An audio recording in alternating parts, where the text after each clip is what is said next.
For over 50 years, Israel has delighted, entertained, and moved audiences across the continent on the Eurovision Song Contest stage. With 21 appearances in the top 10, including 4 victories, Israel has shone as one of the heavyweights of the competition, sharing the best the nation has to offer and showcasing its unique culture to the rest of the world. Today, we're counting down our picks for the top 10 Israeli Eurovision entries. Let's get started. Number 10. Aiden Alene, Set Me Free. Aiden Alene was originally meant to take part in Eurovision 2020 before it was cancelled, but got the opportunity to represent her country in Rotterdam the following year. She beat the betting odds and brought Israel to the grand final for the 6th time in a row, serving as the highest note in Eurovision Song Contest history. Aiden Alene is a testament to how far Ethiopian Jews have come since they were first granted the right to return to their homeland in the 1970s.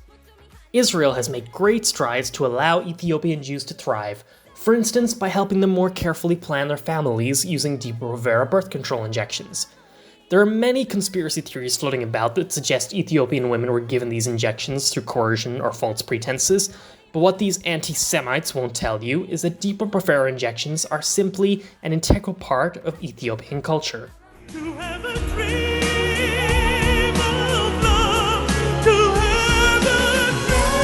Number 9.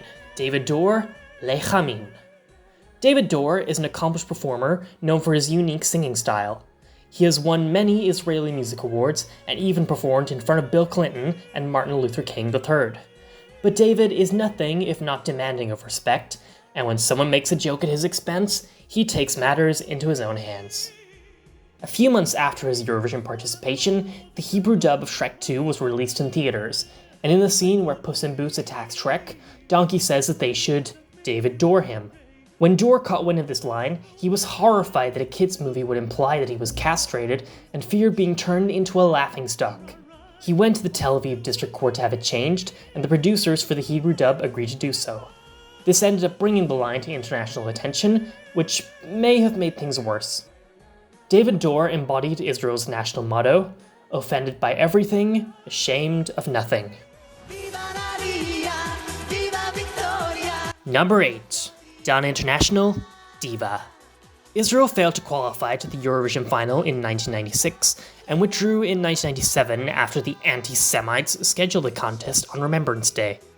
But we turned things around in 1998 with the fabulous Dana International, who wowed European audiences with her charisma and style. 1998 was a year that was already marred by controversy. The Greek composer threw tantrums over how their staging was presented, the Swiss participant took part in nude photo shoots and alleged prostitution, and host Ulrike Johnson sentenced the Dutch spokesperson to a slow death from the inside. I know you, of course, have taken part, so you must be feeling their nerves. A long time ago, was it? No, I didn't Do you want to know? 1965. Dana International was the first openly transgender person to take part in the contest, and remains the only one, as long as you don't count those fake, Israel-hating heterosexuals. I'm just kidding, please come to Tel Aviv Pride. Dana's participation was not welcomed by everyone in her country's population, and some Orthodox Jews protested in the street and sent her death threats. But in civilized Western countries such as Israel, homophobia only exists on an individual level, and we reserve the right to weaponize LGBT rights as an excuse to wreak hell upon other groups. Shortly after the outbreak of the Hamas war, Dana International offered a nugget of wisdom to the LGBT community, telling them that if they magically teleport to Gaza, they would not make it out alive. Which is absolutely true, because Israel will bomb them. Number 7. PingPong, Shmiach. The first Eurovision entry of the 21st century, and certainly an unforgettable one. With a new millennium, 4-piece pop group PingPong were determined to showcase a new generation of Israelis who, instead of being upfront about their barbaric settler colonial ideology, hide behind a thin layer of performative peace activism. And hang on, go back, let's replay in slow motion. There, gay kiss, gay kiss.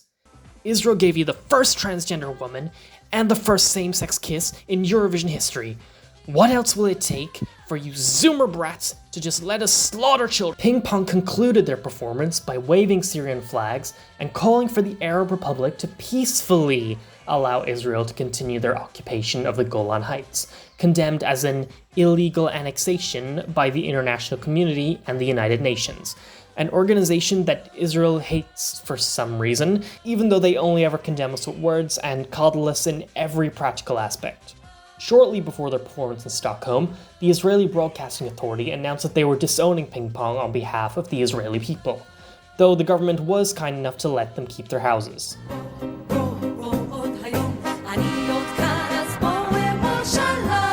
Number 6. Chocolade Mente Mastic Emo Shalom. In 2016, Israeli variety show Eretz Nechaderet made a sketch where they imagined what it would be like if a group of terrorists took part in the Eurovision Song Contest. Well, they didn't need to imagine, because Israel did it for real 40 years earlier. Yardina, Ruthie, and Leah first met when they performed in a musical ensemble as part of their service with the Israeli Defense Force. At Eurovision, the catchy melody and funky choreography skyrocketed them to a solid 6th place, and helps to alleviate my PTSD from my time in the IDF, when that stupid kid threw rocks at me, just because I shot his little brother in the leg. Give me a moment.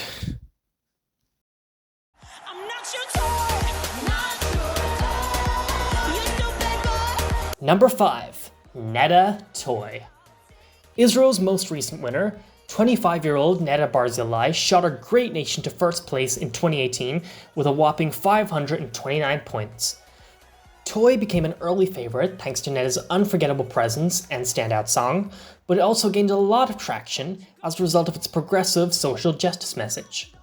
The chorus line, "I'm not your toy, you stupid boy," resonated in the rise of the hashtag #MeToo movement, emphasizing the importance of respect and consent in intimate actions. Unless it's Palestinians being held in Israeli prisons without charge. Obviously, those are fair game. Must be another way. Number 4.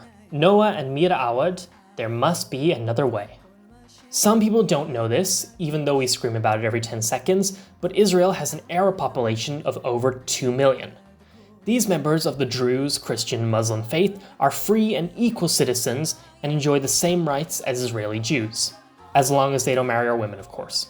In the aftermath of the 2008 war in Gaza, the time was right to demonstrate unity in the state of Israel. But we can't just let any Arab represent our country, obviously no one directly affected by the occupation, and no Muslims, of course, security concerns and all that. In fact, it's best if it's someone who doesn't look like a typical Arab and passes as a white European. Otherwise, we'd be uncomfortable. In the end, Mira Awad was the woman of the hour. This 33-year-old Christian woman of partial Bulgarian descent was the first and so far only person to sing Arabic lyrics in an Israeli Eurovision entry. And how did she thank us for this once-in-a-lifetime opportunity? By opposing Israel's control of Gaza's utilities, condemning the bombing of civilians, and saying she wouldn't represent Israel today. Literal Hamas apology. Number 3. Aiden Golan, October 7th. October rain. Hurricane. October 7th, 2023 is a day that needs no introduction. The Gaza savages emerge from their cage to wreak havoc and destruction on our sacred land. For all normal people, October 7th was a horrifying atrocity that saw the deaths of hundreds of innocent civilians. But to Israel, it wasn't enough. Mila Cohen, a 10-month-old baby girl, shot to death in her mother's arms. Boring. 40 babies getting mercilessly slaughtered, beheaded, and thrown in ovens. Now we're talking. Plastered on headlines, gaslight the US president, profit.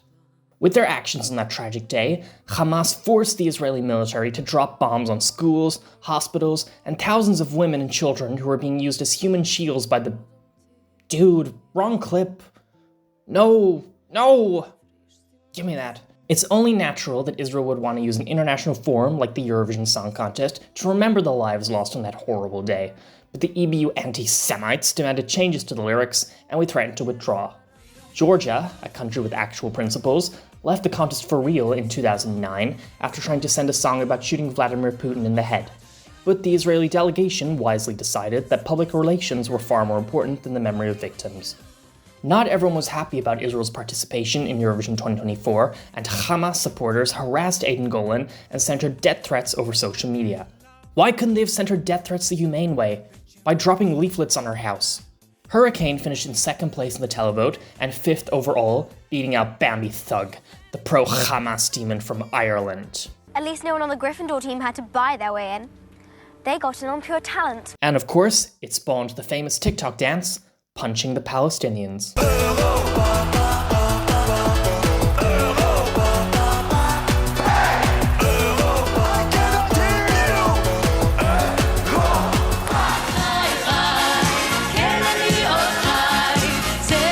Number 2, Ofra Haza, Chai. Born in 1957 to Yemenite Jewish immigrants, Ofra Haza is nothing short of a phenomenon in Israeli pop culture, selling millions of records and being a voice for the nation around the world. A life that was cut short way too soon. Her Eurovision entry finished in 2nd place and acts as a celebration of Israel's existence with lyrics such as, "A song is passed from generation to generation like an eternal spring. I'm still alive, alive, alive. Israel is alive. This is the song that Grandpa sang yesterday to Dad, and today it's me." Zionism has, of course, lived deep in the hearts of Yemenite Jews for generations, and definitely isn't a 19th century ideology that operates under white supremacist logic and was astroturfed in the Middle East by Jews from Europe. Those who advocate for Palestinian rights are silent when we tell them that in 1948, all the Arab states collectively agreed to expel their entire Jewish populations. I'm sure it has nothing to do with the fact that we are incapable of being honest about the flight of Jews from the Arab world, acknowledging that it happened over decades in various waves, and the circumstances vary greatly between different nations and governments, in many cases being exacerbated by Israel and its allies, and some Arab countries even had laws banning Jews from emigrating to Israel. I'm sure it has nothing to do with the fact that we don't actually oppose violence and discrimination committed against people based on their identity, and just want another entry in our barrel of excuses for carving out an ethno-state at the expense of people who had nothing to do with the Holocaust and maintaining a barbaric system of state-enforced gated communities. This should be standard procedure for every marginalized ethnic group. Let's partition North Carolina to create an ethnic Uyghur state. The displaced people can just move to South Carolina, right? Before we reveal our number 1 pick, here are a few honorable mentions.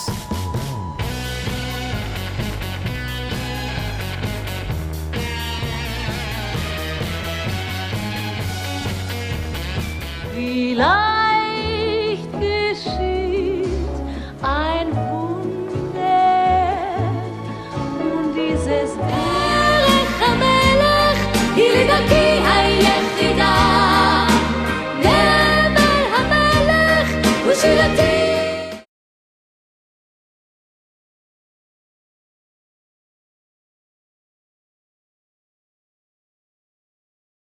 Don't forget to like, comment, and subscribe.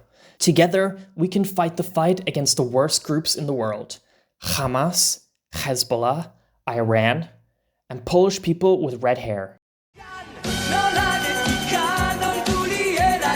Number 1, duo Datz, Khan. With its dramatic beat and powerhouse vocals, Khan is a masterpiece in how it manages to weasel its way through justifying systematic land theft in the most sanitized way possible. The chorus goes, "I was born here, my children were born here," cleverly leaving out where their parents were born. "I built my home with my own 2 hands," symbolizing the hands used to throw out the previous inhabitants. "You are here with me too, and here are my 1,000 friends." Settler colonialism is a group effort, and after 2,000 years, an end to my wandering. After all, Arabs replaced the ancient Israelites with a completely separate population, which totally isn't white Westerners projecting their own atrocities on different continents. Finishing in 3rd place, Khan is a testament to how you can make savage barbaric systems sound well and good with the right wrapping paper. Of course, the English language version does away with these themes and becomes some generic love and friendship song, because Israel is too cowardly to justify what it really is to the rest of the world. But look! They hugged an Arab woman!